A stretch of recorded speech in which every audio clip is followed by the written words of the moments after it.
Please Nibhao Khan Gopang YouTube channel کو subscribe like comment اور share کریں۔ Please Nibhao Khan Gopang YouTube channel کو سبسکرائب لائک کمنٹ اور شیئر کریں۔ بسم اللہ الرحمن الرحیم۔ ناظرین، آپ دیکھ رہے ہیں میرا YouTube channel official Nibhao Khan Gopang. ابتدا ہے رب جلیل کے باب نام سے جو دلوں کا بید بہتر جانتا ہے۔ آپ کو بریکنگ نیوز دیتا ہوں، بلکہ بریکنگ نیوز نہ کہیں، یہ روٹین یا ایک سمجھوتے کے تحت جو سزائیں مل رہی ہیں وہ ہیں۔ بریکنگ نیوز تو ویسے ہے، لیکن جس طریقے سے یہ سزائیں دی جا رہی ہیں ان کو روٹین کہیں یا سمجھوتے کہیں، ججوں کے ساتھ ڈیل کر کے میاں نواز شریف صاحب کی جو ہے نا وزارت عظمیٰ بچوانے کے لیے ان کو لایا گیا، اور عمران احمد خان نیازی کو 24 گھنٹوں میں 2 سزائیں ہو گئی ہیں، 24 گھنٹوں کے اندر 2 کیس، اور ان کی تفصیل میں آپ کو بتاتا ہوں، اور قانونی ماہرین کا جو تجزیہ ہے، خاص کر ہمارے سپریم کورٹ کے چوٹی کے وکیل چودھری اعتزاز احسن صاحب نے میڈیا سے جو گفتگو کی ہے اور ان کیسوں کے بارے میں انہوں نے جو دلائل دیے ہیں وہ آپ کے سامنے بھی رکھوں گا، اور عمران احمد خان نیازی کی باتیں بھی آپ کے سامنے رکھوں گا۔ اس کے علاوہ جو دنیا کے کچھ ممالک کی طرف سے جو ویوز آئے ہیں وہ بھی آپ کے سامنے رکھوں گا۔ ویڈیو کو سکپ کیے بغیر آپ ضرور دیکھیے۔ سب سے پہلی بات یہ ہے کہ گزشتہ روز کل جو ہے نا وہ اڈیالہ جیل میں عمران احمد خان نیازی کو سیفر کیس میں 10 سال قید بامشقت سنائی گئی۔ ان کے ساتھ اس کیس میں شاہ محمود قریشی بھی ملوث لکھے گئے، ان کو بھی 10 سال قید بامشقت سنائی گئی۔ عوام کا رد عمل خاموشی تھی۔ پورے پاکستان میں صرف ایک ہی بات تھی کہ ظلم کا بدلہ ووٹ سے۔ تو ابھی انہی باتوں پر، سیفر کیس کی باتوں پر پورے ملک میں چاہے گویا وکلاء کے ساتھ مشاورات ہر جگہ پر ہو رہے تھے، بھی کیا ہو رہا ہے ملک میں، کیسے قانون ہو رہے ہیں، دورہ معیار کے قانون ہیں۔ تو آج جب عمران احمد نیازی کو بلوایا گیا، کل سیفر کیس میں جج تھے ابوالحسنات ذوالقرنین نے سزا سنائی تھی، آج جج تھے محمد بشیر۔ انہوں نے جب بلوایا کہ عمران احمد نیازی کو بلواؤ، حالانکہ وہ ناشتہ کر رہے تھے، ناشتے سے آئے تو ان سے پوچھا آپ کے 342 کے بیان، اس نے کہا ریکارڈ میں لے کر رہا تھا، آپ کو جلدی کیا ہے۔ لیکن ناظرین، سب سے اہم بات یہ ہے کہ ایک مجرم ہو، ایک ملزم ہو، اس پر الزام لگا جاتا ہے، پھر اس پر جرم ثابت کرنے کے لیے ثبوت، شواہد، جرح، گواہ، سب چیزیں مکمل کرنی پڑتی ہیں، تب جا کر اس کو سزا سنائی جاتی ہے، جو پاکستان کا آئین کہتا ہے۔ 1973 کا آئین جو کہتا ہے، پاکستان جمہوری ملک ہے، جمہوریت کا جو قانون ہے اس کے مطابق ملزم پر لگائے گئے الزامات پر جرح، شواہد، ثبوت، ہر چیز سامنے ہو۔ ملزم کا موقف، جس کو 342 کا بیان کہتے ہیں، ملزم کا موقف بھی اس میں لکھا جاتا ہے، مدعی کا لکھا جاتا ہے، وکیل، اٹارنی پاور کا، پراسیکیوٹر کا، سب کچھ ایک پروسیس ہوتا ہے، پروسیس سے گزرنے کے بعد اس کو سزا ملتی ہے۔ لیکن یہاں ایک عجیب و غریب ماحول تھا کہ کل بھی اسی طرح تھا، آج بھی اسی طرح تھا۔ تو جب جج محمد بشیر نے بلوایا تو ناشتہ چھوڑ کر عمران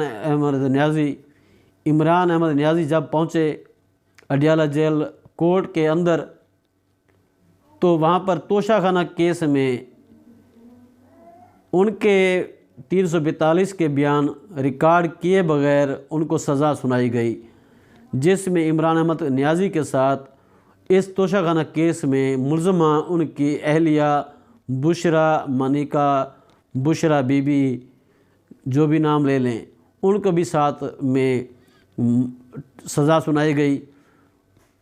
14 سال دونوں کو 14 سال سزا قید بمشقت سنائی گئی ہے۔ اس کے ساتھ 1 ارب 57 کروڑ 40 لاکھ روپے جرمانہ دیا گیا ہے۔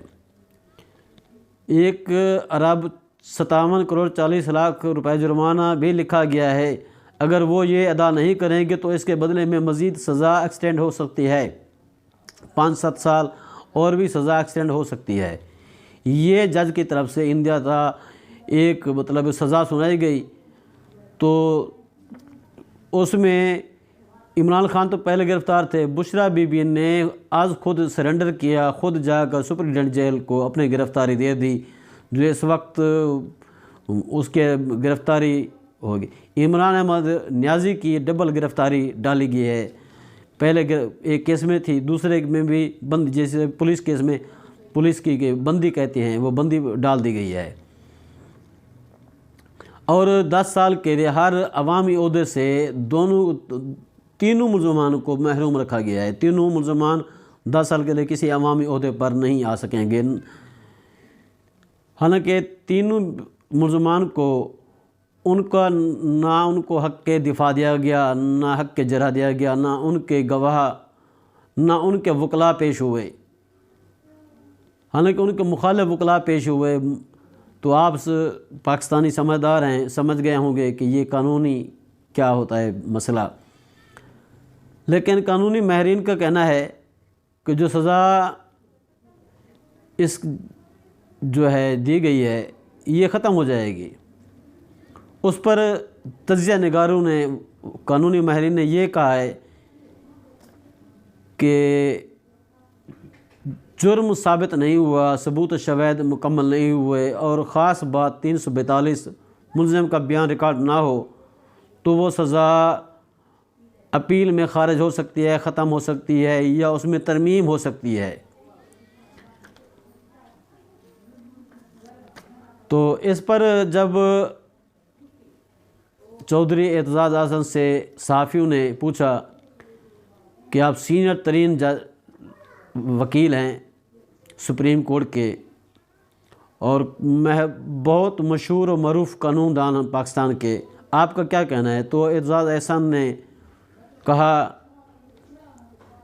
کہ ملک میں جنگل کا قانون بن رہا ہے، یہ جو سزا سنائی گئی ہے اس میں پی ٹی آئی کے وکلاء کو چاہیے کہ 8 فروری سے سپریم کورٹ سے رجوع کریں، اور قانون کے مطابق ملزم کو اپنا دفاع کرنے کے لیے حق کے دفاع دیا جاتا ہے، اس کا بیان ریکارڈ کیا جاتا ہے، حق کے جرح دی جاتی ہے، وہ یہ تمام حقوق ان کے سلب کر دیے گئے ہیں، تو اس سزا کو وہ چیلنج کر سکتے ہیں، اور 73 کے عین کے مطابق یہ سزائیں ختم ہو سکتی ہیں، بلکہ ہو گئی، اگر میرٹ پر کریں تو یوں سمجھے کہ ختم ہو گئی ہیں۔ یہ کہنا تھا چودھری اعتزاز احسن صاحب کا، جو کہ سینئر ترین وکیل ہیں۔ ان کا کہنا تھا کہ اگر پی ٹی آئی کے وکلاء سپریم کورٹ میں 73 کا عین سامنے رکھ کر ان سے جرح کریں، تو اگر قانون کے مطابق جج صاحب سنیں تو یہ سزا نہیں ہے، صرف ایک انتقامی کارروائی ہے جو کسی کی بنیاد پر لی جا رہی ہے امریکہ کو خوش کرنے کے لیے، کیونکہ امریکی سفیر کا بیان آیا ہے کہ یہ پاکستان کے قانون کا معاملہ ہے۔ چودھری اعتزاز احسن نے مزید کہا کہ اس فیصلے سے پاکستان کی معیشت پر بہت برا اثر ہوگا، پاکستان کی سیر و سیاحت ختم ہو جائے گی، پاکستان میں کوئی انویسٹر نہیں آئے گا، کیونکہ یہاں قانون کی بالادستی نہیں ہے، جس کی لاٹھی اس کی بھینس، انصاف کی دھجیاں اڑ رہی ہیں۔ تو انہوں نے کہا کہ یہ سزا اس وقت ہوتی ہے جب کریمنل کیس ہو، یہ کریمنل کیس نہیں تھا جس میں اس کے 342 کے بیان تینوں ملزمان کے نہیں لیے گئے، قانون جرح حق کے دفاع نہیں دیا گیا، تو میرے خیال میں یہ سزا نہیں، انتقام ہے۔ چودھری اعتزاز احسن نے کہا ہے کہ یہ اس طرح تو میاں برادران نے توشہ خانہ سے ہزاروں چیزیں لی ہیں، خاص کر مریم صفدر کا نام انہوں نے بائی نیم کہا کہ فلاں فلاں چیز انہوں نے لی ہے، آگے بیچ دی ہے، تو اس کو کیوں نہیں سزا ملی؟ تو خیر یہ تھی ایک عجیب و غریب ماحول کی سزا عمران احمد خان نیازی کو مل رہی ہے۔ اور یہ بھی میں آپ کو بتاتا چلوں، جو روش نظر آ رہی ہے اسی دوران میرے خیال میں 8 فروری سے قبل پی ٹی آئی کے وکلاء کچھ بھی کر لیں، میرے خیال میں میاں برادران نے کوئی ایسی پلاننگ کر رکھی ہے، عدلیہ کو ایسے خرید لیا ہے کہ اپنی مرضی کے فیصلے کروا رہے ہیں۔ اور میرے خیال میں اس کو کسی اور کیس میں بھی سزا ہو سکتی ہے عمران احمد نیازی کو، قیدی نمبر 804 کو۔ لیکن ملک پاکستان کے عوام، الیکشن 8 فروری کو ہونے ہیں، 1 ہفتہ رہ گیا ہے، تو جیسے جیسے عمران احمد نیازی کی سزائیں بڑھتی جا رہی ہیں اتنی اس کی مقبولیت بڑھتی جا رہی ہے۔ آج جو میں نے فگر کاؤنٹ کیے ہیں 6 سے 7% ان کے ووٹ بینک پورے پاکستان میں بڑھ گیا ہے۔ تو یہ فیصلہ تو ہوگا 8 فروری کی شام کو، اگر صاف شفاف الیکشن کرواتے ہیں۔ نظر تو نہیں آ رہا، کیونکہ جب عدلیہ میں صاف شفاف کام نہیں ہو رہا تو الیکشن کمیشن کیسے صاف شفاف الیکشن کروائے گا، دھاندلی ہو یا دھاندلا ہو۔ لیکن عوام کے دلوں پر عمران احمد نیازی نے راج کر دکھا رہا ہے، اور پورے ملک میں اس وقت عمران احمد خان نیازی کے ساتھ ہر بندے کی ہمدردیاں ہیں، کیونکہ اس کے ساتھ بغیر ثبوتوں کے اس کو سزا دی جا رہی ہے، بغیر جرم کے، جرم ثابت نہیں ہوا۔ تو بس یہاں تک بات، کیونکہ آگے بات کرنے کا کچھ رہ نہیں گئی۔ جیسے کہ کوئی اپڈیٹ ملتی ہے آپ سے شیئر کریں گے۔ دعا کریں اللہ تعالیٰ پاکستان کو اپنی سلامت رکھے۔ پاکستان زندہ باد، افواج پاکستان زندہ باد۔ اللہ تعالیٰ ہم سب کا حامی و ناصر ہو۔ خدا حافظ۔